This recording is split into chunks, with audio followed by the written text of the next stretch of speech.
শোনো, আরেকটা কথা বলি। তোমার কথা শুনে মনে হচ্ছে তুমি এমন মানুষের শিকার হয়েছো। হ্যাঁ, জীবনে অনেক মানুষ দেখেছি, শত্রু দেখেছি, কিন্তু সবচেয়ে বেশি ভয় পেয়েছি মূর্খ মানুষকে।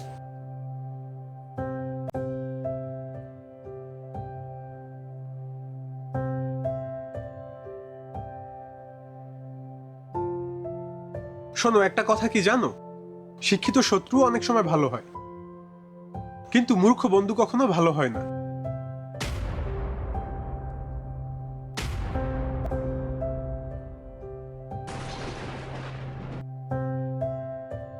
এই কথা কেন বলছো? শত্রু আবার ভালো হয় কিভাবে?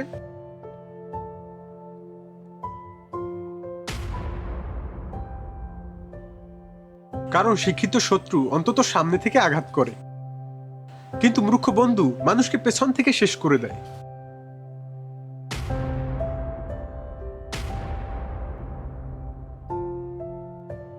শোনো, আরেকটা কথা বলি। জীবনের সবচেয়ে ভয়ঙ্কর মানুষ হচ্ছে মূর্খ মানুষ।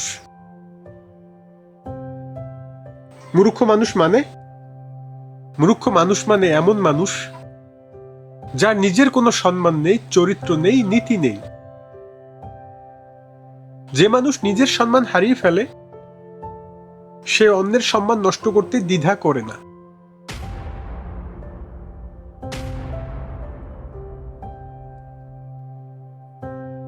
দেখো, একজন শিক্ষিত শত্রু যদি তোমার বিরুদ্ধে থাকে, সে অন্তত যুক্তি দিয়ে লড়বে। কিন্তু একজন মূর্খ বন্ধু কি করবে জানো? কি করবে? সে তোমার সামনে হাসবে, কিন্তু পেছনে তোমার নামে মিথ্যা কথা ছড়াবে। সে তোমার সঙ্গে বসে খাবে, আবার তোমারই ক্ষতি করবে। সে তোমার কাছ থেকে উপকার নেবে, কিন্তু সুযোগ পেলে তোমাকেই ছোট করবে।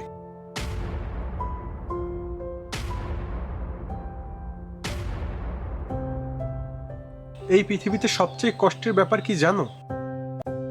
কি?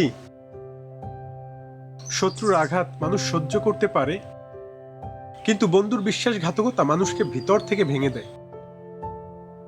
তোমার কথা শুনে মনে হচ্ছে তুমি এমন মানুষের শিকার হয়েছো। হ্যাঁ, জীবনে অনেক মানুষ দেখেছি, শত্রু দেখেছি, কিন্তু সবচেয়ে বেশি ভয় পেয়েছি মূর্খ মানুষকে। কেন? কারণ মূর্খ মানুষের লজ্জা নেই, আর যার লজ্জা নেই তার ভয়ও নেই। আর যে মানুষের ভয় নেই, সে যে কোনো ধরনের অন্যায় করতে পারে।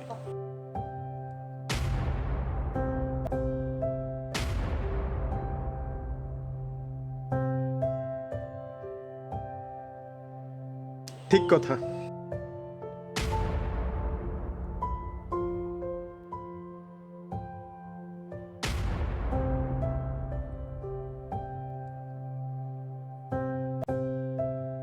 এই মানুষগুলো বন্ধুর মতো কাছে আসে, কিন্তু ভিতরে ভিতরে বিষের মতো ধ্বংস করে। তাই জীবনে একটা কথা মনে রাখবে: শিক্ষিত শত্রুকে ভয় পেও না, কিন্তু মূর্খ বন্ধু আর মূর্খ মানুষ থেকে দূরে থাকবে। কারণ শত্রু তোমাকে একবার আঘাত করবে, কিন্তু মূর্খ বন্ধু তোমাকে প্রতিদিন একটু একটু করে শেষ করবে। এই কথাগুলো শুধু গল্প ছিল না, এটা ছিল জীবনের কঠিন বাস্তবতা। মূর্খ মানুষের সঙ্গে বন্ধুত্ব করা সবচেয়ে বড় বিপদ। শিক্ষিত শত্রু সামনে থেকে লড়াই করে, কিন্তু খারাপ বন্ধু পিছন থেকে ধ্বংস করে। তাই জীবনে বন্ধু বেছে নেওয়ার সময় সবচেয়ে বেশি সতর্ক থাকা দরকার।